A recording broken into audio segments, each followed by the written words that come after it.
Hello, and welcome to another episode live from the Kingdom Games studio. Not a castle. Stop asking about the castle. I'm your humble community servant, Chris, and this week I have a very special treat with you. I'm here with Bo.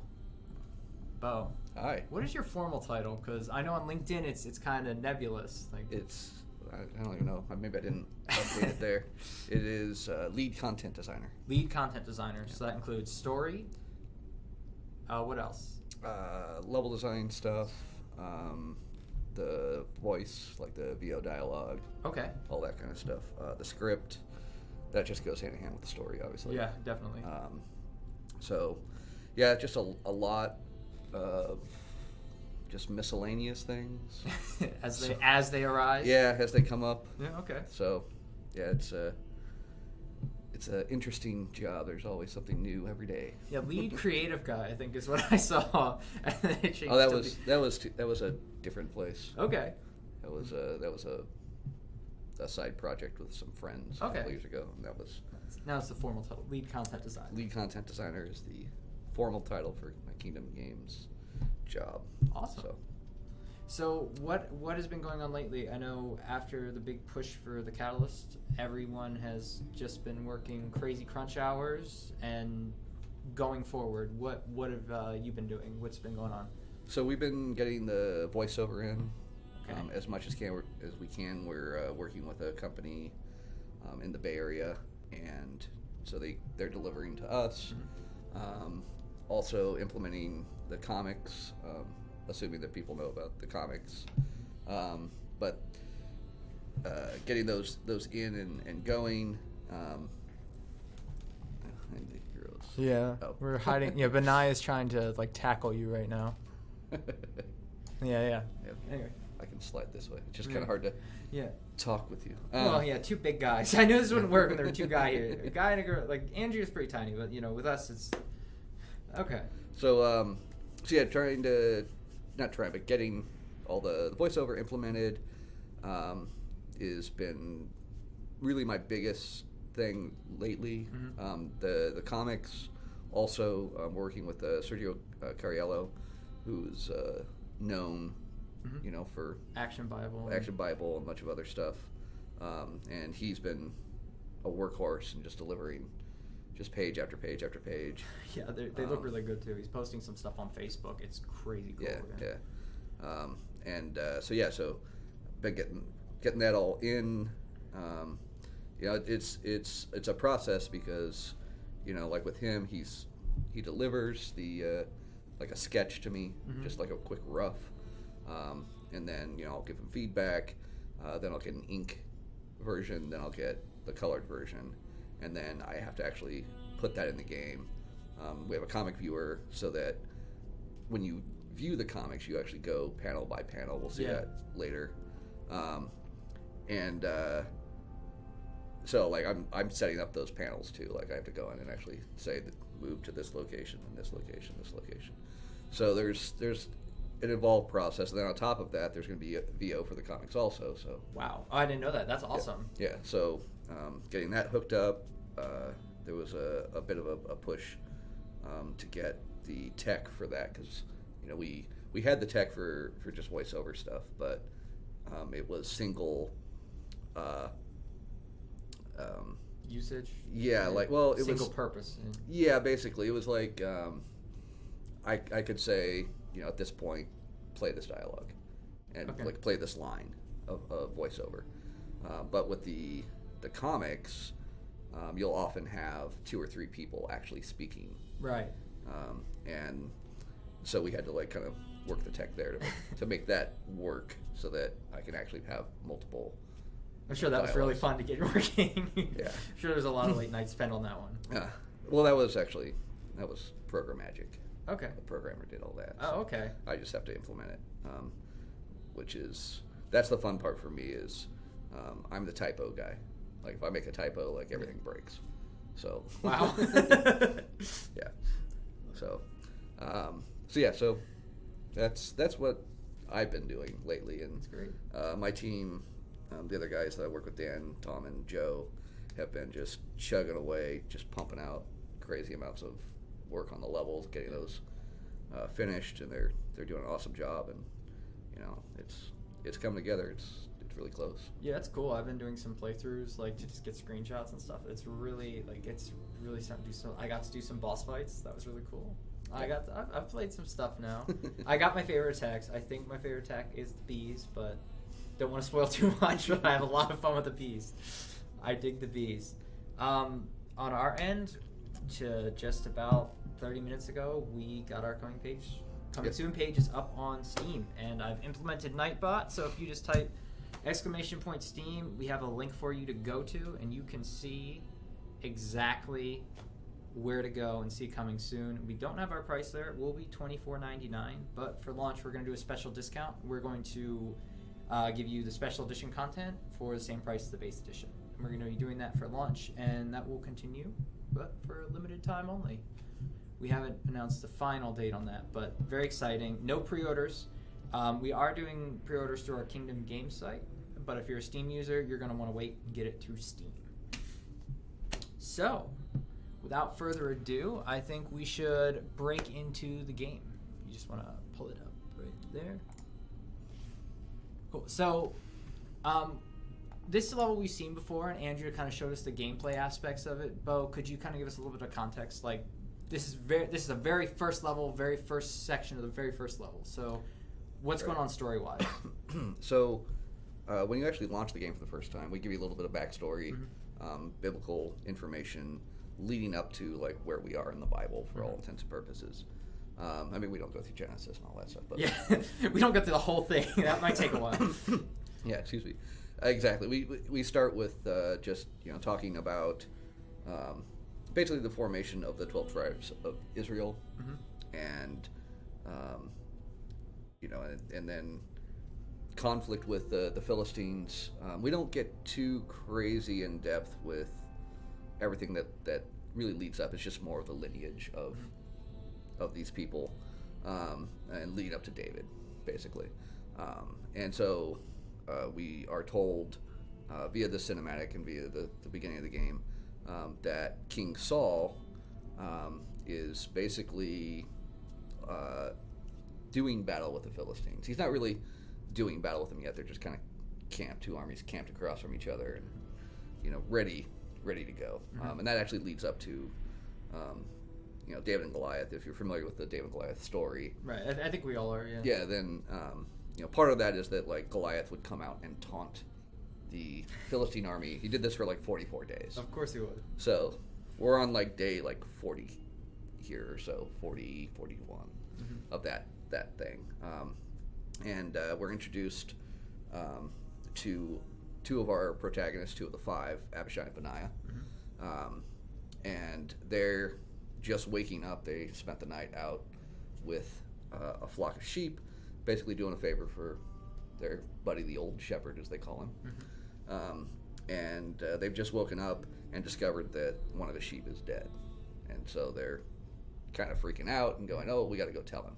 Right. They're not sure what killed it. They don't, it's, yeah. So that's basically the beginning of the game. And, as you can kind of tell, let me zoom in a little bit. It's hard to really tell, but, these are younger these people. are the younger versions. Right. These aren't adult males yet. They're teenagers. They don't get the glorious 5 armor until later in the game. Exactly. And so they're just kids.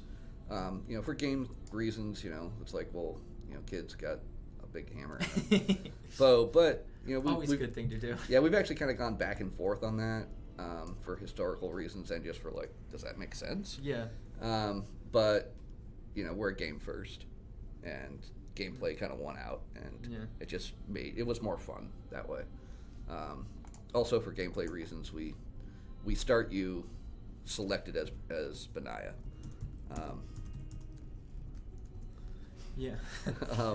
It's too late for this poor sheep. We can't save it. I'm sorry. I want to save it, but it's long gone. But yeah, we started you out with Benaiah just because it's a more familiar character type to use. Abishai's ranged. Benaiah's brawler tank. Yeah. You can swap between them But I actually prefer Benaiah for this level. I prefer Benaiah just because I dress like he does, so in my free time. Nice. And over here, I don't know if Andrea covered this, but we have a biblical cache. We kind of skipped through them. So if you would, I'd love to know more about the history of like what brought these into the game. So this is our first cache in the game. Okay. It's highlighted so the player makes sure we make sure the player sees it. Yeah. I'm not going to read it out loud, but it's basically telling a little bit about where they're at, which is the Valley of Elah. I'm just trying not to interrupt you while you're speaking, but yeah, I think the UI does look great. But the Valley of Elah is where we're starting. Yeah, we talk about the Valley of Elah. There's a reference button down here, and if we click on it, it'll actually take you to the biblical reference of it. It'll take you to a biblical reference of it. Sometimes there might be multiple references to a particular event that we have in the cache, but we're only going to show you one. We don't want to spam you with too much information. And these give you that like real epic feel to the story because it goes into that older language, that older English. It just really adds to the atmosphere. Yeah, the King James version. We try to keep our dialogue and our speech a little bit more modern, but not too modern. I mean, obviously they're not going to be saying yo and all that kind of stuff. But at the same time, it's more modern than King James, for instance. So here we have a wolf threatening another one of the sheep. Nailed. You can click on the sheep, it'll run off. Very impressive. So this week we're talking story, obviously, since we have our main story man here. So I was scouring some articles online. I found this one great one by Paul Jarvis called The 5 Common Elements of Good Storytelling. And we kind of went through this earlier this week. And I really like the 5 elements he came up with. And obviously, we love the number 5 here. So anything that has to do with 5, I'm going to bring it up. Was it the Old Shepherd? This is the Old Shepherd. Yeah, I'd love to hear his dialogue. We found one of your sheep up by our camp. It was eaten by wolves. We came as fast as we could. Calm down, boys. I saw the wolves yesterday and, well, I was afraid something like this might happen. I will handle them. On the way here, we came across some of them. We took care of them. We'll help you get rid of the rest. Oh, thank you, boys, but I think it will be best for the two of you to return to Abishai's mother. She has been looking for you, huh? Something about chores? So the whole story is voiced over. So Yes. as you play through the game, you get to really kind of engage with the characters in a better way. I know we got Dave Fennoy, Walking Dead, Wolf Among Us, every video game ever, basically, tons of Dota voices, to be Nathan. And I've really enjoyed what I've heard of his early stuff that's implemented. He's just got a great, epic voice to it. Yeah. He's, So, going through these 5 things, I thought, well, what better person to ask about the story than Bo himself? So the first thing I want to ask you was the first element that he brought up, which was simplicity. So essentially his point was a good story has to be easy to understand. I love sci-fi, but when you start getting into really complex stuff, you start to turn me off. Like, it's very hard for me to get into like Battlestar Galactica because there's a lot of terminology you have to learn. You have to learn a lot of different elements. Right. I haven't felt that with 5, except the names were hard to learn, but I'm into it now. The names are a little tough. It's really weird if you go back and look at a lot of names. Yeah. Because sometimes there's a lot of like kind of rhyme and reason to it. There's a lot of like, well, here, I'll show you. We'll get up here to Zariah, Abishai's mother. Like the IAH and Benaiah, Zariah. That seems to be kind of common a lot of times. Yeah, common suffix, yeah. But at the same time, it doesn't. Then you have people with just like completely strange names that make no sense. It's not that they make no sense. It's just they're so foreign to us now. And they don't line up with like other names like Benaiah. Yeah. Yeah, it's weird. And I don't know if that's just the language barrier, because I know that also we're not necessarily pronouncing these names the way they were probably originally not pronounced. Well, good morning, boys. Good morning, Mother. I've been waiting for you, Abishai. The sheep have been waiting for you, too. You know you were supposed to take them out at first light. I'm sorry, Mother. We ran into some problems. We had to talk to the old shepherd. We found one of his sheep. I'm sure it is all very exciting, but you have responsibilities. I had to send your sister Ariella out with the flock this morning, and she is waiting for you. Please go and send her back to me. She has chores of her own. Yes, Mother. So does the simplicity come from the structure of the story? Does it come through telling it in easy to digest ways, like voiceover in comics? Like more along those lines. The bigger problem that we have with this story is the story of David is not simple. It's not simple. It's huge. It's very long. It's very epic. There's a lot that goes on, and trying to kind of break it down, that has been, the biggest, not hurdle, but that was really the primary focus to begin. Worked a lot with Phil Smith, who's one of our executives, and it's really a lot of that is his vision with this, and he and I worked closely through with the comics and a lot of the story elements about just what it was he wanted to focus on, what he wanted to show. Okay. Yeah. What aspects were important to him, and so that's really what we focused on, and I think we've got it now kind of cut down to this nice, simple, easier to digest storyline. We skip over a lot of stuff because frankly, we don't have a 5,000-hour game. There's not enough time to adapt that much content. Yeah, anytime you see anyone try to adapt the story of David, you got the film back in the 80s with Richard Gere. There's been a couple of TV specials. There's been just various things. There's the Bible series called the Bible on History Channel. On History Channel, the story of David's an hour for them, and how much they cut was kind of ridiculous. And we tell much more of the story than that one particular did. But even then, you're still cutting. There's still a ton that we have to, because so much happens, so much goes on. So simplifying the story has really been one of the biggest challenges we've had. And here I'm off looking for Abishai's sister. She went down. And Ariella is an addition. Yes, she is an original concept for this game. And why go that route? Why add characters when we're already cutting content? Why are we creating new content? So, we decided we wanted a strong female character, and so we created this character of Ariella, who's Abishai's sister. Abishai's family is actually kind of prominent. So Abishai is actually the the nephew of David. So Zariah is actually David's older sister. David's the youngest of 9 kids or something. It's hard to gauge. We don't know exactly how many sisters he had. Yeah. We have all of his brothers' names, but he's the youngest, and so Abishai and I are actually very close in age to David, even though that's his nephew.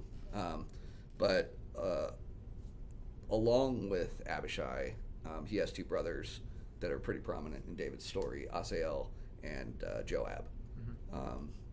And Asael is actually one of the characters that we did kind of cut because, again, we can't tell the whole story of everything that's going on. And so we kind of replaced him with Ariella because when you create your own character in this type of situation, then we're no longer, having to follow the script of the Bible. Right. So we don't have to tell that story. We can kind of tell our own there. And it allowed for some, I'm not going to say filler, but some different yeah, beats exactly. that we needed to make a solid game story. Exactly. And so the creation of her character is really good. She's, again, strong female character, powerful. She's a playable character. At this point, she's not. Obviously, we're not introduced to all of the members of the Five yet. But this is, the first few levels of the game is On their way a to lot of find just... Ariel, the boys heard the sounds of a struggle and came upon the old shepherd in a fight for his life with 3 Philistine soldiers. Ah, Dave Fennoy. What a glorious voice. I love it. I love Dave Fennoy. Well, it's interesting when you develop familial relations, because that goes to number 2 on the list, which is the emotional connection. And I think when you bring in Ariel and Abishai, and now you have this... Thank you, boys. I guess I'm not as young as I used to be. Are you okay? Oh, I'm fine. Don't you worry about me. There are other soldiers raiding your father's stores, Abishai. What do we do? We must stop them, of course. I will not be able to do it alone. I will need your help, but on one condition: that you never tell Abishai's mother. Sorry, first a little bit of humor there. So you have these familial relations now where it's you can have that protector attitude. You can have the younger sister that you put in harm's way in a stealth level. And how does that drive emotional connections to the characters?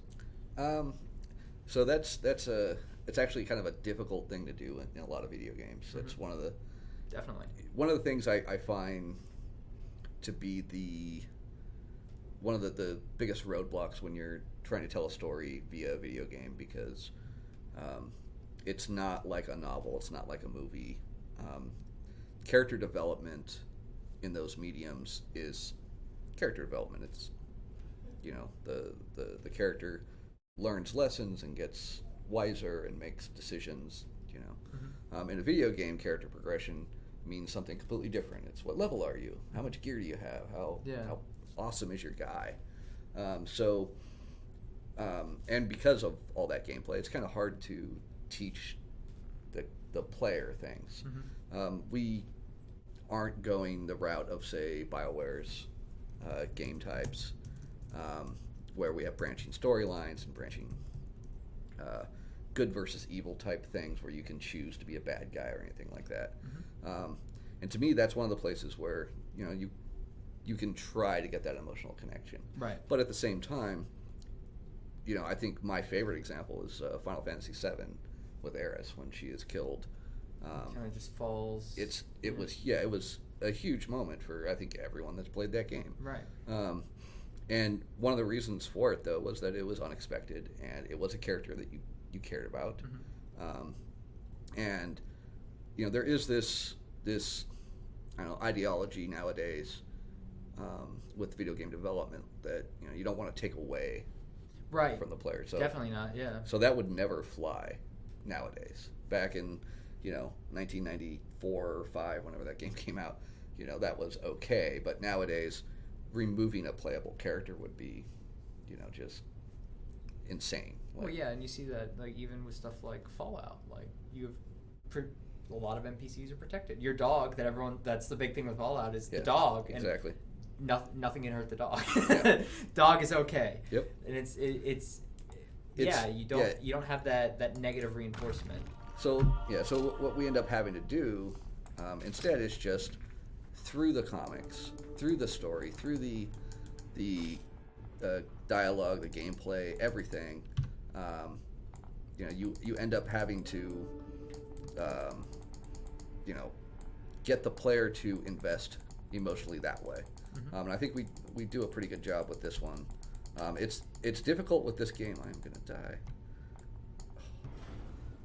It's difficult in this game in some regards just because we have 5 main characters. Yeah. Plus a lot of tertiary characters that do spend a lot of time with you, like David, like Ariella. Yes. Have you seen my sister Ariella? She was supposed to be with the flock. Your flock was in its pen when I came across the soldiers. Perhaps she heard them coming and ran off somewhere to hide, huh? I doubt she went very far. Yeah, so, I think everyone, when they play the game, they're going to have their favorites, not just in gameplay modes, because each of the 5 members, they play the game differently. They feel like almost like different character classes, as you will. But at the same time, they all have their own unique personality. Yeah. Abishai and Benaiah, they grew up together. They're best friends since they were toddlers, basically. They're bickering a lot. Like, we're not going to really see that here, but later in the game, yes, they bicker quite often, back and forth, almost like brothers. Like best friends would. Yeah. And then we've got like Joshua Beam, who's our like prankster or trickster. He's our funny one. He's the one that's cracking jokes all the time, and things like that. Shama is very pious and very I don't know how to really put it, but like he quotes scripture quite a bit. He's in Dungeons and Dragons terms, D&D, he's a paladin. Oh yeah, He's very, very righteous and justice seeking. And then Eleazar, who's actually kind of the exact opposite of Joshua Beam, and often the butt of Joshua Beam's jokes. He's quiet. He's a big guy, but he's he's a mountain of a man. But he's very loving. He's very tender. You don't really see that much, but there are moments where that does come up. And that I think goes on to point number 3, which is truthfulness. Like, a story should be truthful. And that's not to say that it has to be exactly how it happened. It's that in the context of the story, it is truthful. It does go to what the people in that context believe. So a classic story might be, if you believed you were going to be in a car, if you believed you were stuck on an elevator, you would react a certain way. You don't have to be stuck on the elevator, right, but you're going to behave a certain way thinking, oh no, the elevator's stuck. Yeah. In this type of game, we've got, in this type of story, I should say, we've got a lot of information, and a lot of it's historical, and a lot of it's biblical. So for us, the truthfulness is kind of combining all of that. I've done a lot of research on the time period. I've done a lot of research on the cultures. There's lots of different various cultures that we'll run into, and trying to determine just who and what is actually truthful versus what is not. But this stuff happened so long ago. Right. We have to take the Bible into account. We have to take what archaeologists have found into account. Scientists, everything. Like, for instance, we have Arameans in this game. It's my favorite example. And the Arameans, for the most part, are mostly known just, from the Bible. Most records of them, like, we know they existed as a people. And same thing with the Philistines. Like, we know that they existed as a people. There are mentions of them outside of the Bible. But there aren't a lot of historical artifacts laying around that say these guys right here, this area, these people. There's right. there's not that reference. Exactly. Like, we know the Arameans became the Assyrians. Right. And so, that to me is a great example. But at the same time, we don't know. We know what the Assyrians were like 1,500, 2,000 years after this time period. Right. But we don't know what they were like during Before. David's time. Right. So we have to kind of extrapolate a little bit, and we do. Yeah, it's like science. You gotta you know the pieces around it, but you have to kind of fill in the gaps somehow. This is Right. Ariella's knife. She carries it everywhere. She wouldn't just leave it behind. She must be in here somewhere. Maybe. Let's keep looking and see if we can find more clues. So we just found Ariel's knife on the floor here, after going into this cave. But yeah, so we have to obviously do some moments of invention. And the other thing also that's important is even when we do have like the Bible, for instance, to go off of, that a lot of that stuff is glossed over. It's just like, this happened. Right. There's no context a lot of the time. There's not a lot of adjectives either. Right. Yeah. It's very direct. Exactly. So with that, we kind of have to read between the lines. We have to go with the flow, and I think we've done a pretty good job with that, and not been heavy-handed with trying to do anything crazy. We're not going off the beaten path. We're not just inventing whole cloth like culture. It's not an alternate history. It's meant to be historical, not right. alternate history, not dystopian. Right, and as much that game developers can give you. I mean, I'm not obviously I'm not a archaeologist, history, or history professor or anything like that. But I've done research, and I've read as much as I can, and found out a lot of information on a lot of these things, and so yeah, we're doing it pretty well. We've got a book that's like the military history of the Bible, mm-hmm. that we've referenced many times for lots of different things, including several of the battles that take place in here, some of the larger battles, and that stuff is very useful. It's good.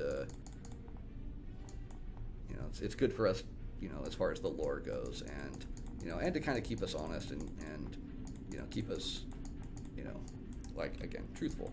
Mm-hmm. So, which I think moves us to part 4, which is keep it real.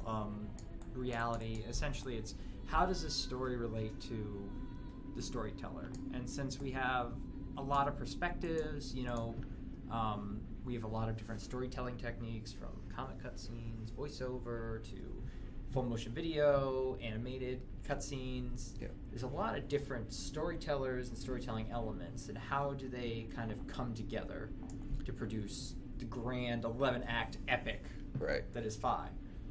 So generally, the loose kind of rule, and it's loose. Yeah. Is that for the most part, the comics are telling the story of David. Okay. And it's still from the whole game is from the Five's perspective. Right. Of this, but that's where you're going to get the meat and potatoes of the biblical account. Is mostly in the comics. The in-game cinematics are generally there for the player to transfer, usually information. It's not so much. I mean, it is a storytelling device, but its main purpose is to give the player context and information on what they're going to do, or what they're in the middle of doing, or what they need to do next, that kind of thing. So, for instance, when we picked up the knife, Abishai and I had a little back and forth talk, and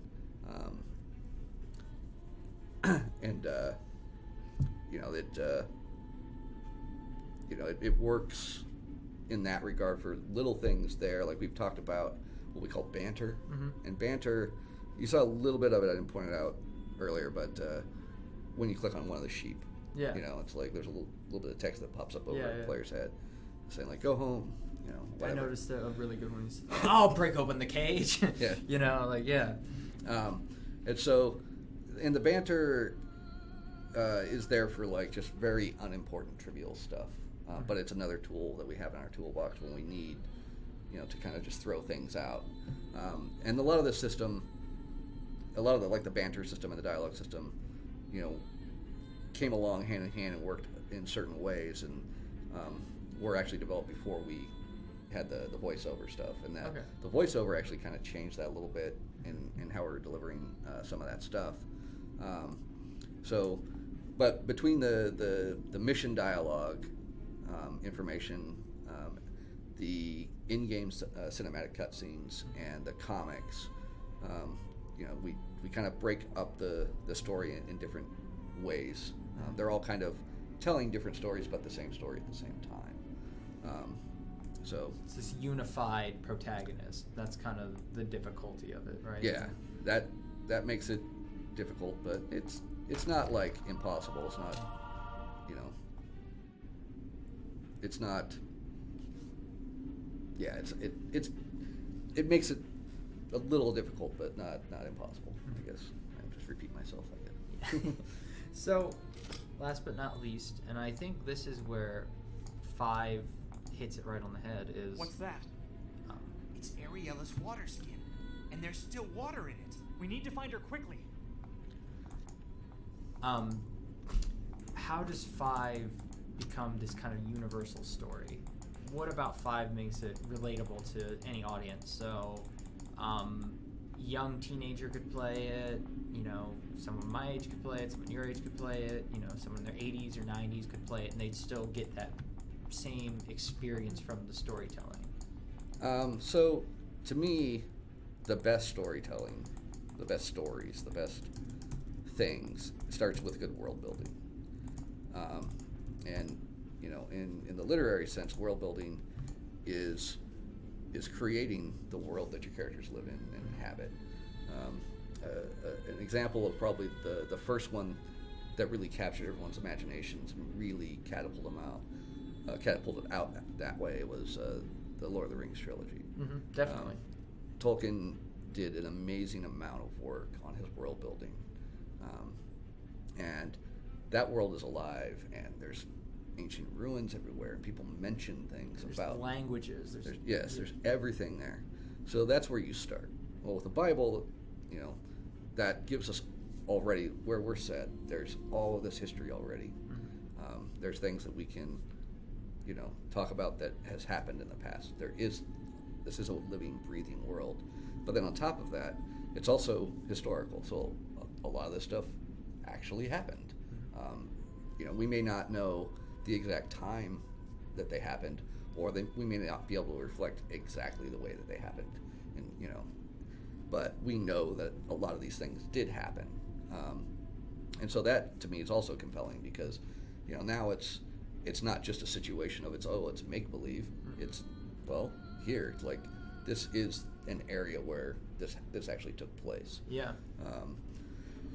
That's part of the opening cinematic for the game that we talk about is, you know, we actually mention, you know, what these areas that we're in now are called, you know, in modern times.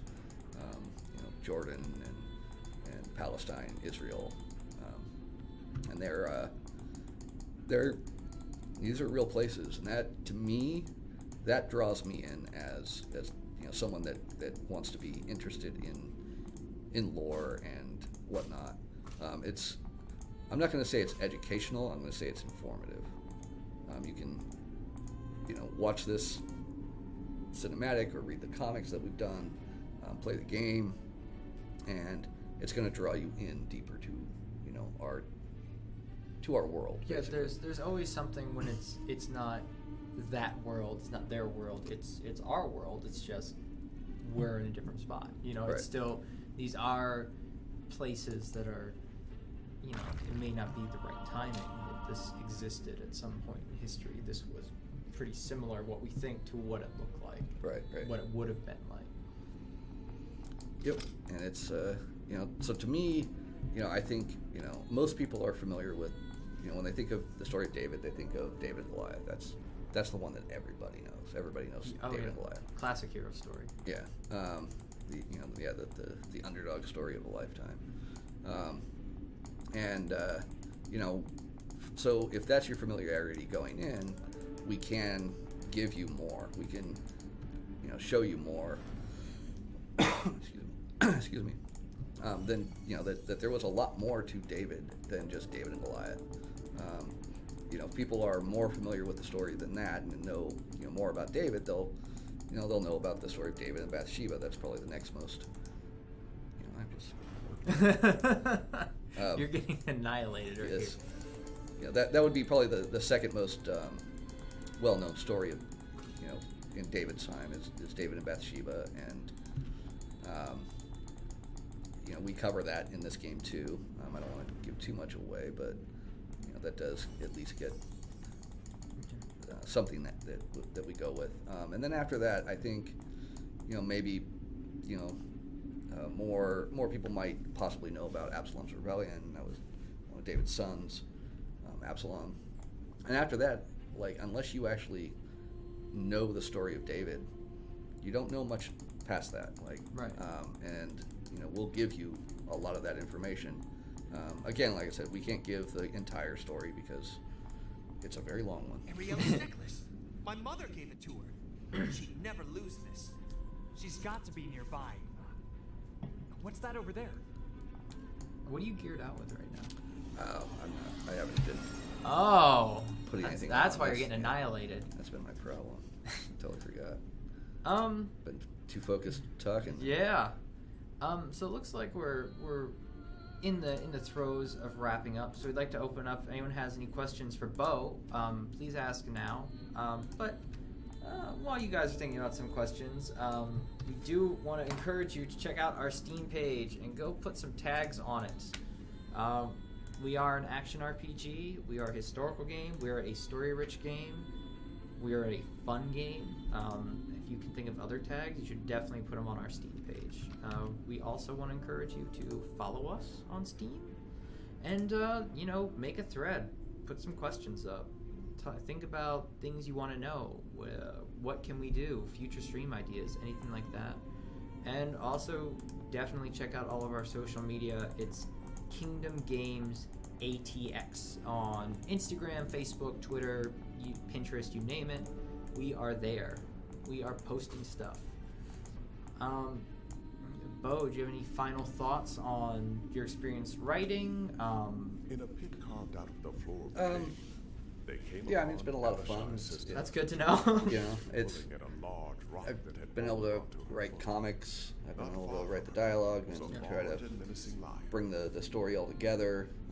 It's a massive story to try to wrangle and Help. try to. It's definitely challenging too. Yeah. I mean, you have to adapt a huge amount of source material I will keep the lion into busy. Now go. something that can then be implemented into a game system, and then you have to make it so it's compelling enough to have gameplay, like a boss fight with a lion. Exactly. And a lot of this stuff is, is stuff that we've taken from the Bible. But boss fights, for instance, are a big one that we've just had to make. Yeah. There are a lot of characters that you could consider as bosses that are in the Bible and in David's story, and we use pretty much all of them. But unfortunately, our game is big enough that we needed more. So, That's a good thing. So here's the first comic in the game, and it's Benaiah killing the lion. It's gorgeous too. I mean, Yeah. just And this will eventually all have the VO in it. We haven't got that hooked up yet. So this is sliding through the panels. and you get a much better vibe here about they're just kids and Yeah, you can definitely see that they're younger, and and it's a big deal. I mean, he just killed a lion. it's a and- huge deal. Yeah, and that's from the Bible. Like, it mentions that Benaiah killed a lion in a pit on a snowy day. And he's so nonchalant about it. Yes. Then we got Abishai talking up his uncle. My uncle David killed a lion once. Oh, and a bear. Yeah. He's got to be cooler than Yeah, than you're Benaiah. a little bit cooler. So gotta one up him just a little. So yeah. Thank you guys for watching and tuning in. Bo, thank you. It's been a Anytime. pleasure to talk to you, and I'm sure I'll drag you back in here sooner or later to get you again. And so everyone, thank you for watching. We hope you tune in next week. We're going to be with our art director, Stephen Danielle. You may know him as Caravaggio's Wolf. He did some streaming in his previous time, so we're going to talk art. It's going to be really fun. All right, everyone. Thank you for watching. We will be back next week at 4:30 Central Time, same channel. Until then, go to our Steam page. Go to our Steam page. Go to our Steam page. Have a great